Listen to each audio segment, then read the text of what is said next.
बिस्मिल्लाहिर्रहमानिर्रहीम। अस्सलाम वालेकुम नाज़रीन, मैं हूँ कनीज़ फ़ातिमा। मैं उम्मीद करती हूँ कि आप बिल्कुल ठीक होंगे।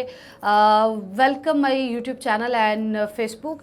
नाज़रीन, आज की इस वीडियो में कुछ हक़ाइक़, कुछ ऐसी चीज़ें जो कि अवाम के सामने नहीं रखी गई, शायद लिहाज किया गया किसी चीज़ का और आवाम से छुपाने की कोशिश की गई है, वो मैं आज की इस वीडियो में आपके साथ शेयर करने जा रही हूँ। कुछ ऐसी बातें हैं जो कि अंदर की बातें हैं, वो भी आपके सामने रखूँगी।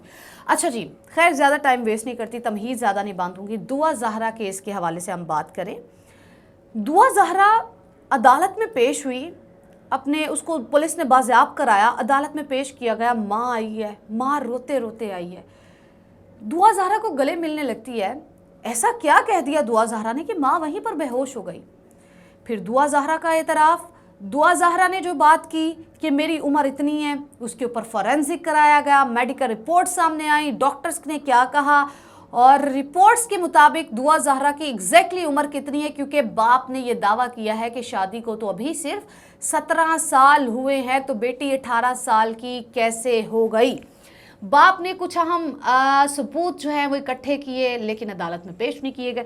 ये सारी चीज़ें जो है ना, इसके ऊपर मैं आज बात करने जा रही हूँ कि दुआ ज़हरा बालिग है या फिर नाबालिग, क्या वो अपनी शादी का फैसला ले सकती है या फिर उसके पास ये कानूनी हक मौजूद नहीं है। इस पर बात करने से पहले, डिटेल में जाने से पहले, आप मेरे चैनल को सब्सक्राइब कीजिए, बेल आइकन को प्रेस कीजिए ताकि ऑथेंटिक और मुस्नद खबरें मैं आप तक पहुंचा सकूं। अच्छा जी, अब मैं थोड़ा सा आपको बताती हूँ। दुआ ज़हरा की माँ ने कहा कि मेरी मुलाकात कराई जाए। उन्होंने मुलाकात की, 5 मिनट की मुलाकात हुई और 5 मिनट की मुलाकात के बाद दुआ ज़हरा की माँ ने ये कहा कि दुआ ज़हरा हमारे साथ घर वापस जाना चाहती है।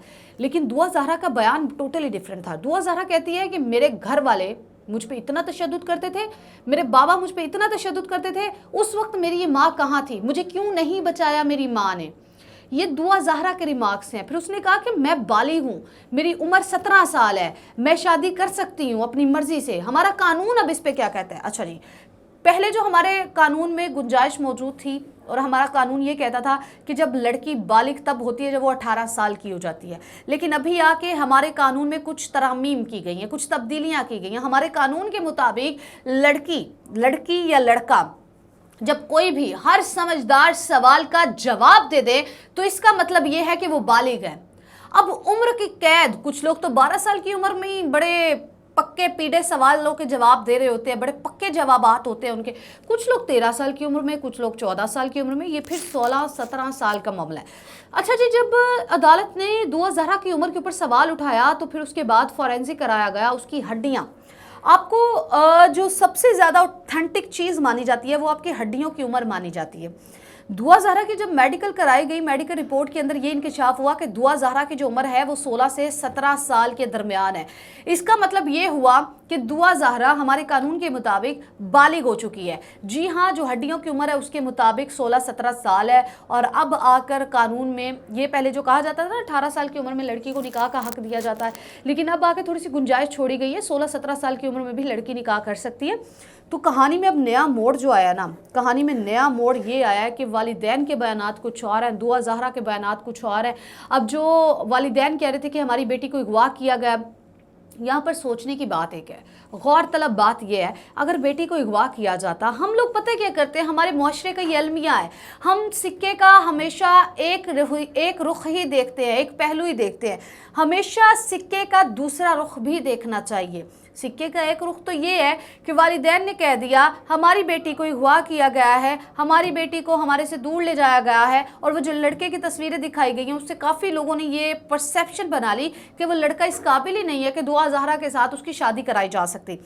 लेकिन मैं थोड़ा सा आपको ये बता दूँ, ये जो प्यार मोहब्बत, ये जो कच्ची उम्र का प्यार होता है, ये अकल पे पर्दा डाल देता है, आंखों के आगे पट्टी बांध देता है। ना किसी की खूबसूरती दिखती है, ना किसी का पैसा दिखता है, कुछ नहीं दिखता, सिर्फ दिखता है इश्क।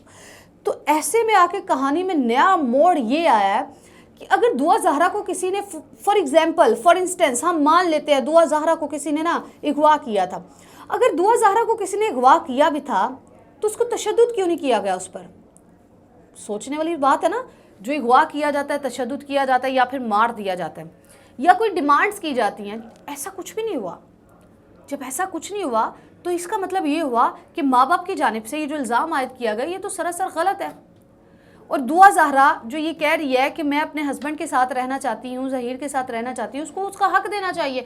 ہاں اس کے اندر آ کے اب سب سے جو بھاری ذمہ داری ہے وہ ہے ہماری عدالتوں کی۔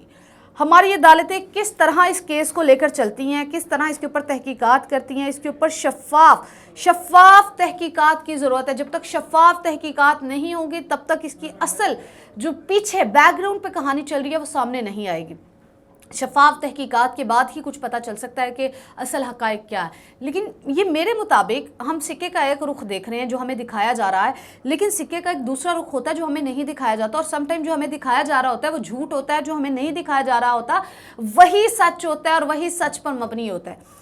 تو ناظرین ہو سکتا ہے کہ دعا زہرا جو ہے وہ واقعی میں اپنی پسند کی شادی کرنا چاہتی ہو اور اس کے والدین نے اس کو روکا ہو، اس کو تشدد کیا ہو، اس کو مارا ہو، اس کی ماں نے نہیں بچایا ہو۔ سم ٹائم ہمارے سوسائٹی میں ایسے ہوتا ہے، بچے کہتے ہیں نا، بیٹیاں خاص طور پر جب کہتی ہیں نا ہم نے فلانے بندے سے شادی کرنی ہے تو ماں باپ کہتے ہیں مر جائیں گے، عزت کے اوپر سوال نہیں اٹھنے دیں گے، اس سوسائٹی میں ہم نے جینا ہے، تمہیں مار دیں گے، خود مر جائیں گے، تمہیں زہر دے دیں گے، خود زہر لے لیں گے، لیکن اپنے اوپر کوئی دھبا نہیں لگنے دیں گے۔ یہ ہوتا ہے ناظرین، یہ ہمارے معاشرے کا ایک المیہ ہے۔ ہم اپنی اولاد کو سمجھنے کی بجائے ہم ان کے اوپر تشدد کرنا شروع کر دیتے ہیں، ہم ان کو گولی مار دیتے ہیں، غیرت کے نام پر ان کو قتل کر دیتے ہیں، غیرت کے نام پر ان کو تشدد کا نشانہ بناتے ہیں۔ لیکن کچھ لڑکیاں دعا زہرا جیسی ہوتی ہیں جو کہ اپنی جان بچا کے بھاگ جاتی ہیں اور پھر وہ آ کے بتاتی ہے کہ ہمارے والدین ایسے کر رہے تھے۔ ہم عوام ہے نا، ہم کیوں کر یقین کریں گے کہ ایک والدین جنہوں نے 9 مہینے ایک ماں نے اپنے پیٹ میں بچے کو پالا اور پھر اس کے بعد اس کی پرورش کی ہو، اس دنیا میں آنے کے بعد اپنا سارا کچھ اس پہ نچھاور کیا ہو، باپ نے اس کی پرورش کے لیے دن رات ایک کر کے پیسہ کمایا، ہم یہ چیز ماننے سے انکار کرتے ہیں کہ وہی والدین جب اپنی عزت پہ بات آتی ہے، جب غیرت پہ بات آتی ہے تو بہت سی بیٹیوں کو زندہ درگور بھی کر دیتے ہیں، بہت سی بیٹیوں کے اوپر ہاتھ بھی اٹھاتے ہیں، بہت سی بیٹیوں کو گولی کا نشانہ بھی بناتے ہیں، بہت سی بیٹیوں کو رات گئے چاقو چھریوں سے مار کر پھر کہیں پہ اندھے کنویں میں پھینک بھی آتے ہیں، بہت لڑکیوں کو ہم نے قبروں میں اسی طرح ہی درگور ہوتے ہوئے دیکھا ہے۔ تو ناظرین یہ بھی ایک پہلو ہے، اس کو ہمیں بھولنا نہیں چاہیے، اس کو فراموش نہیں کرنا چاہیے، کیونکہ یہ ہماری سوسائٹی کا ایک بہت بڑا المیہ بنتا جا رہا ہے۔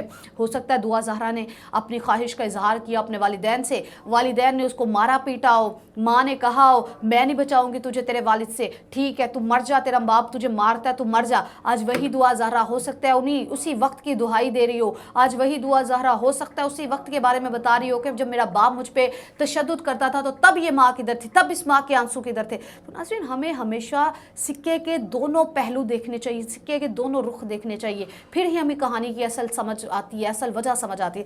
امید کرتی ہوں کہ آپ کو میری ویڈیو پسند آئی ہوگی۔ میری ویڈیو کے نیچے کمنٹ سیکشن میں جا کے اپنی رائے سے ضرور آگاہ کیجیے گا، یہ میری رائے تھی، ٹھیک ہے؟ آپ کی کیا رائے ہے آپ بھی ہمیں بتائیے، آپ کیا سوچتے ہیں اس کیس کے بارے میں آپ بھی بتائیے، اور آپ کا اس کے اوپر کیا پوائنٹ آف ویو ہے کہ ایسا کیوں ہو رہا ہے اور آگے جا کے کیا نیا موڑ آئے گا۔ مارک مائی ورڈز، کچھ ایسی چیزیں سامنے ضرور آئیں گی جو کہ میں آپ کو پہلے قبل از وقت بتا رہی ہوں، تب میں آپ کے ساتھ شیئر کروں گی، ویڈیو کا دن ڈے ہر چیز شیئر کروں گی۔ تو ناظرین آج کے دن سے مجھے اجازت دیجیے، اپنا بہت زیادہ خیال رکھیے گا، اللہ نگہبان۔